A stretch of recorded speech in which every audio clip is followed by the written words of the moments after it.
Okay, I think we'll begin. Good morning, good afternoon, good evening to everyone, wherever you are in the world, and welcome to this webinar.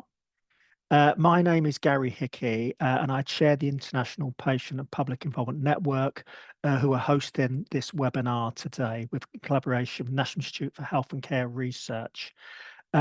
Please do say hello in the chat function, and indeed let us know where you are from in the world, because obviously at the International PPI Network, we do pride ourselves in having a worldwide audience.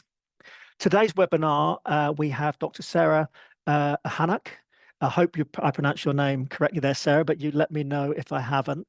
And Sarah's a postdoctoral researcher in the Bioscience Engineering Department at the University of Antwerp in Belgium. So welcome, Sarah. And Sarah's going to talk to us today about citizen science. And in particular, she's going to talk about the Isala project, one of the world's largest citizen science projects, and one which addresses women's health. Before, though, I hand over to Sarah, I'm just going to give a few notes on housekeeping. So next slide, please, Ricky. Just so everyone knows that your microphone will be turned off for the duration of this webinar, and that's to prevent background noise. Some of you may want the subtitles on, so you will see there at the on the bottom of this slide, there's the CC, the show captions, so you can turn your captions on and off. Obviously, we do invite you to ask questions of Sarah, and there will be time for a Q&A at the end of Sarah's presentation. So please do pop your questions into the chat box. So I think that's enough from me. So I'm going to hand over to Sarah. Sarah, welcome. Hello, everyone. I'm very excited. Let me see that I share the correct file.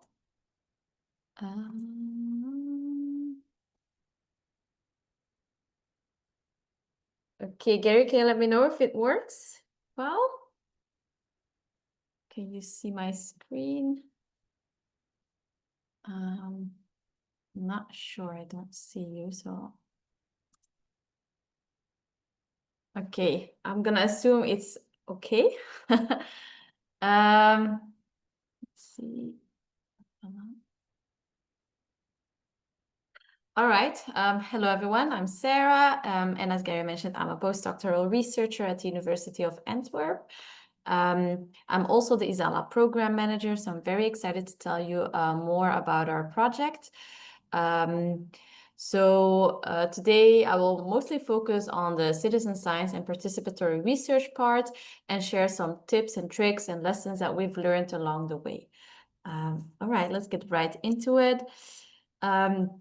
So the focus is on women's health, and as some of you might know from, let's say, this is more like the 1950s, 1960s, but in this case, in the end of 60s, women took to the streets of Boston to demand more research on their bodies and more agency. A year later, they published a book. It's called the Women and Their Bodies book. And during my PhD, I really liked it. It's I share also always the content table, because if you look at some of the topics, they are still very relevant today. That doesn't mean that we haven't made any progress, but it does mean that we can see like already more than 50 years ago, we were demanding these things. It means that we need more research on women's health. And there was one sentence or one part that really struck me. So I took it out of the book. It's and I quote, they say like, we emphasize that you take a mirror and examine yourself. After all, you are your body and you're not obscene. And that's for me one of the, there are many examples, but when it comes to women's health, this is one of the early, let's say, pushes in citizen science, in agency, in co-creation, and in empowering women to take their health into their own hands. And that was also one of the inspirations for Isala as well. So why did we choose to focus on the vaginal microbiome mostly is because for the last 40 years, there haven't been any major breakthroughs when it comes to bladder infections and vaginal infections. move this a little bit so that you can see. So even though the WHO has been reporting an increase in vaginal infections worldwide, the vaginal microbiome specifically is important for the prevention of vaginal diseases, successful fertilizations, healthy pregnancies. And something that we like to say a lot is that this is not a pink revolution. It's really non-pink. It's not just for women. It's relevant for their partners and their children. And our lab specifically focuses a lot on healthy microorganisms. What is a healthy general microbiome? Because if we don't know what is health, how do we know when you're in a disease state to get into a healthy state? We don't know what is average. How can you prevent yourself of getting out of balance, as a lot of people say? And this is something that we don't know yet, because a lot of research is in collaboration with university hospitals, but the average woman doesn't necessarily go to the gynecologist in a university hospital. And that was something that we felt was lacking in the data. If you look at controls, for example, and that inspired us to set up our Isala project. The Isala project is just like any other project, has lots of scientific goals. We aim to map the microbiome, the female microbiome in healthy women, but we also aim to study the impact of lifestyle and environmental factors on the microbiome and set up a large biobank of beneficial microorganisms, because we are still a microbiology lab, to study all of these microorganisms and what their beneficial capacities are and whether we can use them, for example, for therapies. What is unique, I think, about our project compared to other scientific projects is that we have lots of societal goals. So our goal is also to break taboo on intimate health, vaginal health, and raising awareness on the topic. We want to open the conversation, empower women to really have agency and ask questions and learn about their bodies. But also, because it's more of a wicked problem and women's health really needs more and more progress, we promote interdisciplinary science, a collaboration of not just us microbiologists, but with communication experts, with clinicians, sociologists, and so on. So what is citizen science? For those who haven't heard of it, so citizen science is a particular approach that you can use in research. It is quite well known when it comes to environmental research, but not a lot in health science. The reason why we chose for this conscious citizen science approach is because we believe that if you look at research teams, you can try to be as diverse and inclusive as possible. You can try to have women and women with different experiences and men and so on and all kinds of people, but you will still not have an idea of a grasp of what's going on in society. Our goal is not to be the academic in the ivory tower looking for the knowledge gaps in papers, but we really wanted to know what research we should focus on that could contribute to the societal crises that we are having. And in this case, with citizen science, women all over could contribute with questions, research directions, interpretations of results. And with citizen science, you could do that in different levels, depending on your project, depending on what kind of project you have going on or what kind of phase you are. So we wrote about this, and we have a perspective in Nature Medicine, so I invite you to have a look at it. But it can be minimal involvement, but it can be all the way to co-creation or collaboration and so on. But the most important thing is that women shouldn't feel as they're just sampling their microbiome and sending it away and never hear of it again. So if you have any questions, please let me know. So what is our story in particular? So we named our project after Isala van Diest. Isala van Diest is the first female physician in Belgium. She was actually not allowed to study medicine at her time, so she had to go to Switzerland to study medicine. Then she came back to Belgium. Then she was not allowed to practice medicine. So she went actually for a few years to the UK, came back, and then really changed the law so that women could practice medicine. So she's really an activist and a feminist and a role model, and we named our project after her. The reason why I mention this is I think if you have a citizen science or more of a participatory science project, it's really good to think about the story, why people should participate. You don't necessarily always have to think about all the different aspects, but this is something that we thought about for our project, how we wanted to, what was our drive, our mission. We also chose to work with infographics and a logo. So we thought long and hard on a project on vaginal health, what kind of logo. So we chose this more subtle and taboo breaking underpants with Isala in as well. Something that we believe is important is also to think of the tone of voice.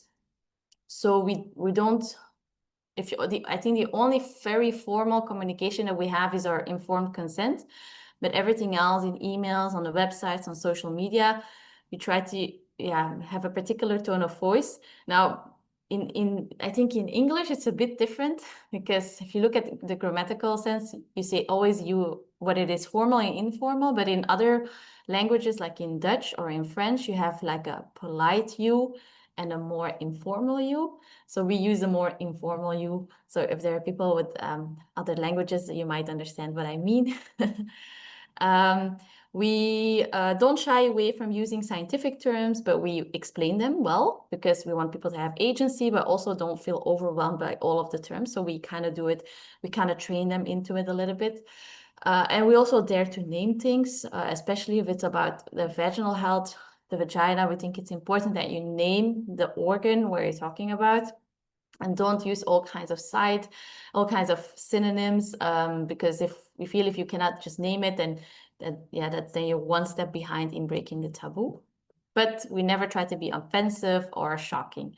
When we have instructions, if it's about sampling or data, we try to be short but clear, and also acknowledge if it's uncomfortable or a bit stressful.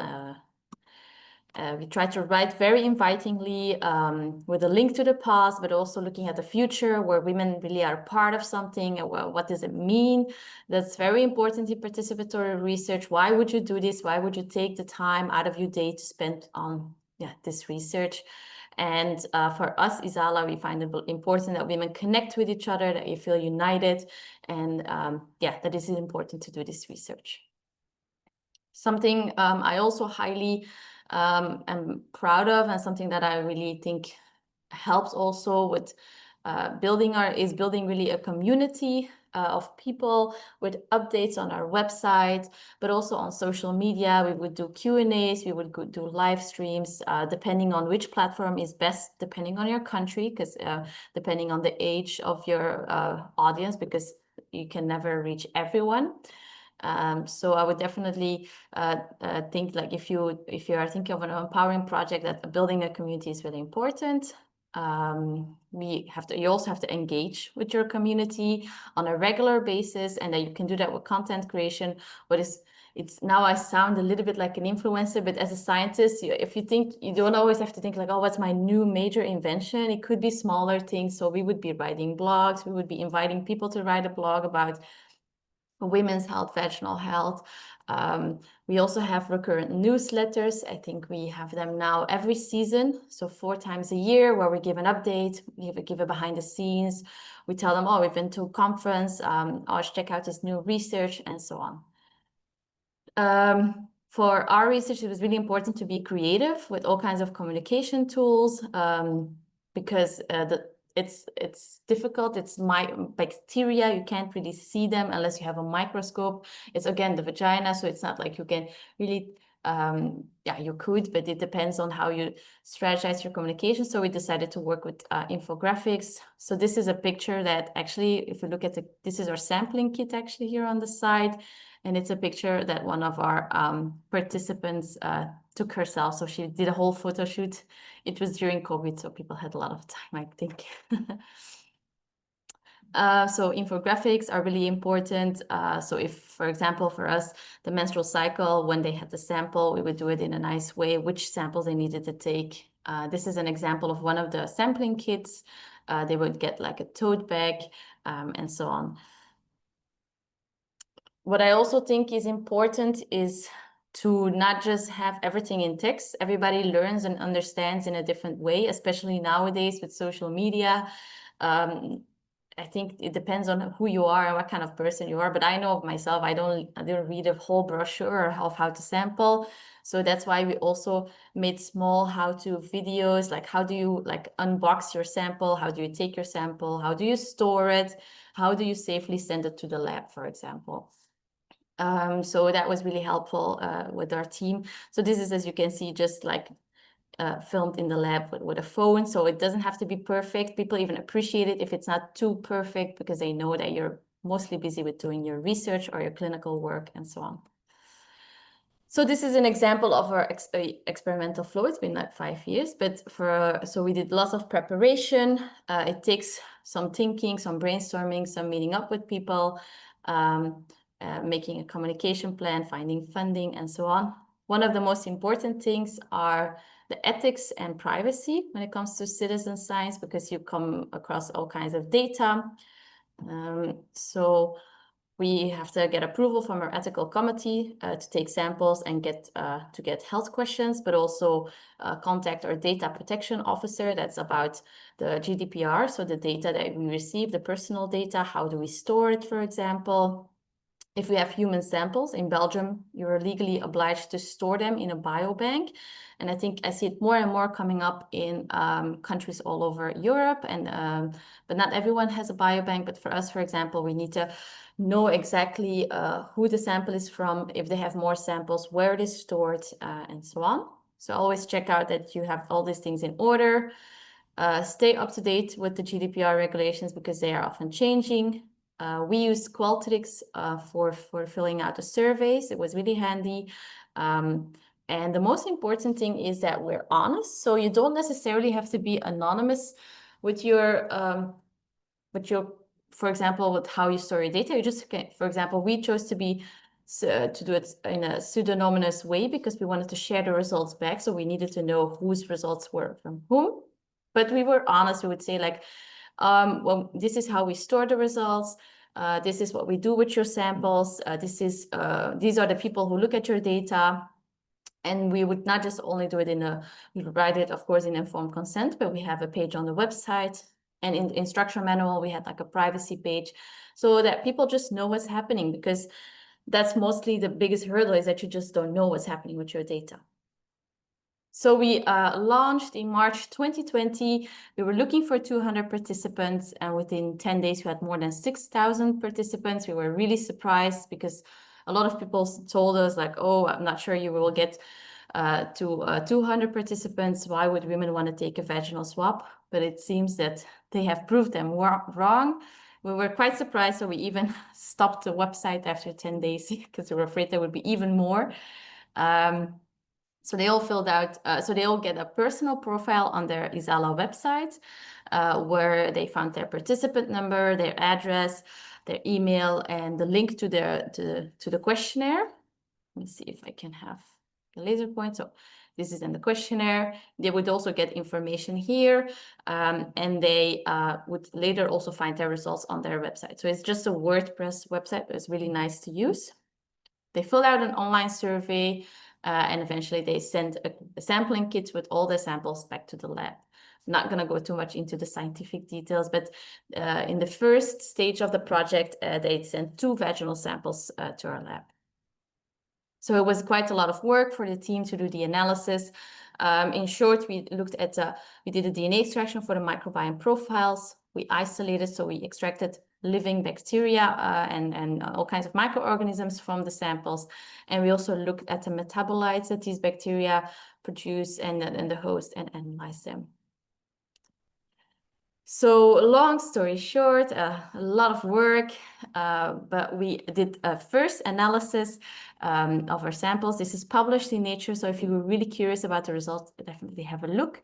But something that I always like to show is a panel B of this figure. This is Belgium. For those who know Belgium, we have north of Belgium where you speak Flemish, and the south is French speaking. You also have a side on this side, a little bit of German speaking. But really excited to see that people from all over the north, because our communication at the first stage was in Dutch, participated. So it was really our goal to get the average healthy vaginal microbiome in Belgium, and just wanted to know the general person, not just concentrated in cities, because often when you do a call, even if you were in London, it would just be people in London or in your environment.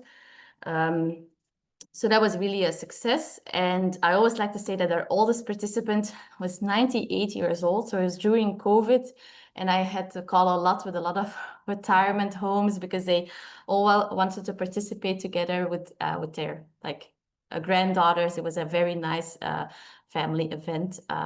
So that was really cool to not just get young people via social media, but we had from all ages. So as I mentioned, we also had a questionnaire, like a data set that was filled out with by 4,700 people. It was a questionnaire that took 45 minutes to fill out. So we were surprised that a lot of women filled it out. It was about all kinds of physical, mental health, reproductive health, sexual data, diet, sociodemographic data. So we also looked at the data, looked at also what the happening topics were at the time, and shared the results in this kind of this kind of infographic where we kind of shortly say like, oh, this is something cool. For example, 9 out of 10 women, they experience pain during their menstruation. We don't just share the data like this, but we also have a blog, for example, link to some of the data to explain it more, to share a story or a testimony and link it to outstanding literature. So it's really good and important that you have some context as a researcher. But it was not really the scope of our project, but because we were looking for 200 participants, but by surprise, we had one of the largest data sets in Belgium about contraceptive use and so on. So we really wanted to do something with it. And even right now, we work with sociologists that analyze the data. So how healthy, what were the first results? So I'm going to go a bit quicker over this. If you look at the pie chart, we were quite surprised the vaginal microbiomes were much healthier than we saw in literature. That kind of confirmed also the more biased nature of standard research. And we saw that women had were dominated by a particular vaginal bacterium like Lactobacillus crispatus or iners, or had other bacteria. And we were curious to know like why was it linked to some kind of lifestyle or environmental event that you have some bacteria or a combination of different bacteria. We communicated these results to the public, so we would have a page on our website also for medical professionals. So this is like a passport on Lactobacillus crispatus, and it says like, what does it look like? What does it do in my vagina, and so on. And then also the personal results. So these are old results from myself a few years ago. What kind of bacteria was dominant, what kind of bacteria were present, and then a pie chart. People really love pie charts, so that was really nice. We were curious to hear their feedback, so we asked feedback afterwards, and was filled out by 2,000 people, and a lot of, more than 80% found the data actually easy to interpret, and almost 100% of people would participate again. But we were also curious to know a bit more about what they liked from the communication and what they didn't like, or what they would advise us to do better. And one of the positive things that came out of all of because we had instruction videos and instruction manuals and so on, is I really liked the video the most, found it the most helpful. So this is something that we also take with us for our future projects, to always have a small video. It doesn't have to be perfect. So why is science communication important? You might know, but we're all doing interesting research or work or whatever, but not everyone knows about it, and you can publish on it, but only 10 people or so might read your paper. So it's really important to share it with the world. We feel it indeed. So this is an example. We published our first results in Nature Microbiology, and then we put an Instagram post on it, for example, to explain what the main results are, because people are also curious to know what's a paper on our Instagram, but also in Twitter when we're still using it, and on LinkedIn, for example. So we also tailor the message to whatever social media platform. And then any other paper that we have, we do similar. So for example, we found this very new vaginal bacterium that wasn't found before. So we named it Lactobacillus Isalae. And then we also explained on our socials, like, oh, what is it? And how do you find a new bacterium? And what does it mean? And so on. So this got a lot of media attention. And we believe this is kind of underlies this unmet societal need. So something that I mentioned before also was that we didn't just wanted to know what the vaginal microbiome looked like in healthy women, but what the impact were of lifestyle and environmental factors. So we know for the microbiome, all kinds of factors that impact our health, such as socioeconomic status, the environment, diet, medicine, pregnancy, and so on, but we don't know to what extent. So we had this very large survey that we could link then with the microbiome profiles. So this is a large table that was published in our paper, but we were thinking, okay, how can we communicate this very complex data? The first important thing was also to increase scientific literacy by explaining what is association, what is causation. It's not right because as a researcher, you say this is important, that you have to change your whole life according to that. So that was also, I think, responsibility that we had at the time. So we didn't do it alone. We had, of course, scientific literature to back up some of our results, but we also had a multidisciplinary advisory board with nonprofit organizations, with clinicians, with communication experts, with sociologists that helped us communicate and interpret the results. And we tested also on a small scale of citizens in our environment and then shared it with the rest of the world. So this is an example. We found, for example, that having children had a very large impact on the microbiome, but also age, was it larger or less large than menopause? So that we choose to use this small infographics to share it. And on the website, if you're curious, you can learn more about it. And this is an example of all the data together that we explain on the website as well. We highlight, because there are all kinds of effects, we highlight some of the most important things. I think this is the biggest struggle of researchers, is you think like everything is important, but it's good to say like, what is my main message? What are the top 3 things I want to say? And that's enough for the larger public. But we also found that with this data, with the questionnaire, we could only explain 10.4% of the vaginal microbiome. So there's like 90% that we couldn't explain with lifestyle effects. So what is it? Is it genetics? Is it our immune system? And this is something that we're still researching, and it's also important to communicate that as well. Like, how much weight should you give to this data, for example? So I didn't go too much into detail because of the interest of time, but we saw effects of diet, of menstrual hygiene products, of contraceptive use, of your menstrual cycle, and so on. So how much weight should you give to it? So this is something that we're still researching in follow-up projects. So now we have specific intervention studies to look more into the causation of some of the topics, and this is that's ongoing right now. But there might be another aspect why we cannot understand, why we don't know everything, and that is maybe the diversity. So we first were curious to know what is the demographic profile of the average Isala participant. Who did we reach in this first call? It was during COVID. We didn't have any budget. We just used social media and some of the press. And then, like with any citizen science project, you have a biased reach. So we found mostly white women. They were highly educated. They had a higher socioeconomic status. So that's important to know who this data pertains to. So our next step was, how can we be more inclusive? So we did in-depth interviews with Moroccan and Turkish women. We also had interviews with women living in poverty. Why would you not participate? And there we saw that awareness was really important about not just being aware that we as researchers should be aware that there is a diverse community and that not everyone is represented in your research, but language is important depending on the group, not just translating, but really which message you're sending, which impact it has and how it is received. That's why it's good to have ambassadors from particular groups. Trust, not everyone trusts researchers. It's not because you do a call on social media that people immediately participate. It's good to have a middle person. We found that GPs were very trustworthy. Sometimes it's pharmacists. It depends on your community.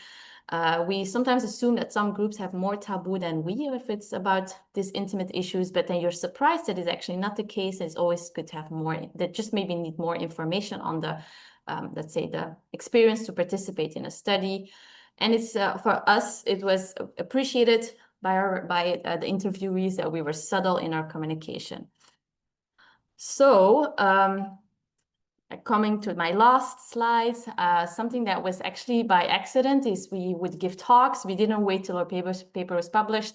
We would give talks on conferences, on popularized science events, the Day of Science, and so on, and all over the world. And people would come up and say like, oh, I really wish I can do this in my own country and study the vaginal microbiome there. It's never been done before, and so on and so on. And we put all this effort in this communication and in the infographics. So we thought, oh, it's nice. You don't have to maybe start from zero. Maybe we can share some of our infographics and our protocols on how to transport samples and so on. because it's really, there's really a lack of women's health science and we should help each other. And why not do it in a more standardized way where we can learn from each other? And this is a little bit how our Isala sisterhood grew. So it's been now 5 years since we launched Isala itself, and we're almost in 20 countries. It's really nice. We try to focus with the sisterhood on capacity building, sharing bioinformatic tools, and sharing advice on how we sample, communicate. They advise with each other as well. So you should definitely check it out. I think Ahannach in Hawaii has a very nice Instagram page. But our very first sister project was actually Laura. So they're also named after their own role model. Each country chooses their own role model. So Laura is now also almost 4 years running. And there they study, for example, the vaginal microbiome in the Amazon and the highlands at the coast. It's really nice. So they're already in their second stage, I think. We also have the Marie project in Switzerland. They have their own graphic style. I really like it as well. And then we have, for example, Leke in Cameroon. So there, Josiane, for example, she's a PhD student, and she really first has to talk with the leader of the tribe to get approval to talk to the women. She has separate meetings with the men. It's a really very nice way of science communication and participatory research that we can learn a lot from. So she really studies the difference between urban and rural vaginal microbiome. We also have Dora in Nigeria, for example, and so on. So coming to the end, it was not our goal to be the largest citizen science project on women's health and the first on vaginal microbiome, but it was by surprise a little bit, let's say.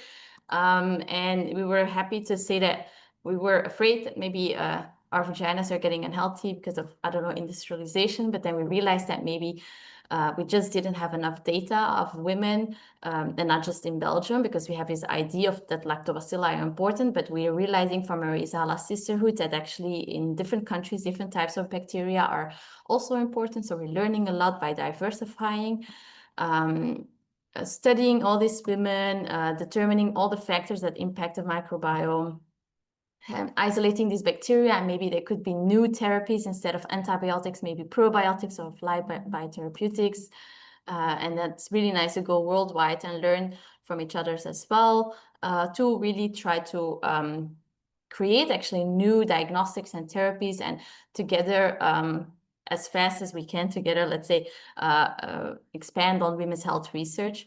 And it's really nice that we've been awarded for our communication. We've also received the EU prize for citizen science, for example, among others, but also our sister projects in other countries as well.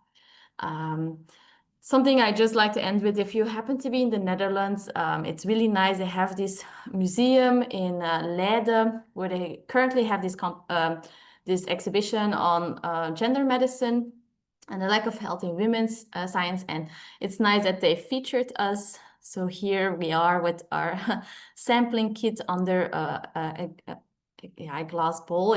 For me, it feels really special. As 7 years ago, starting my PhD, and then they sent me an email. They asked me like with how much I wanted to insure our sampling kit that is like worth 20 euros. But it's a nice way of recognizing. So if you ever have be there, please let me know and send a picture. What is also nice is that we recently had the premiere of our short film. It's a small film that is presented on Docfil. We were selected, and it's a creative way and more of an author artistic way where they dive into, let's say, the vaginal microbiome in an artistic way with a voiceover. It's called, I think in English, The Wonder Within. What I really like is that we have participants from our study that volunteer to give testimonies about their own experiences with medicine and so on, and their vaginal health. You will see all kinds of cool images of bacteria and human cells, and then they do it all in a creative way. So this is now, the movie is now touring on international film sets, but sometimes we hold small viewings. It's only 15 minutes, but it's really nice.